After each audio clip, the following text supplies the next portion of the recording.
মাদ্রাসা চালাবার জন্য উনি 5,713 কোটি টাকা দিয়েছেন। আর এখানে 50,000 প্রাথমিক বিদ্যালয় আছে, যেখানে কোথাও টিচার নেই, কোথাও একটা টিচার আছে, তিনি 5টা ক্লাসেই পড়ান আর সব সাবজেক্ট পড়ান। যদি সত্যি করে হেল্প করতে হয় তো 165 কোটি টাকা দিলে 50,000 স্কুল ভালোভাবে চলে যাবে। কিন্তু ওনার কাছে পয়সা নেই। ওনার কাছে পয়সা আছে মাদ্রাসার জন্য 5,713 কোটি টাকা খরচা করার। ওনার কাছে পয়সা আছে দুর্গাপুজো ক্লাবের জন্য 400 কোটি দেওয়ার।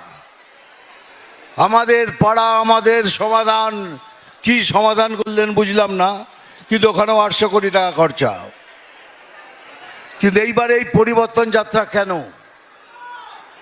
এই জন্যে এটা পরিবর্তন যাত্রা। এবারে আমরা পরিবর্তন করব করব করব।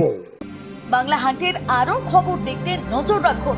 বাংলা খবর মানেই বাংলা হান্ট।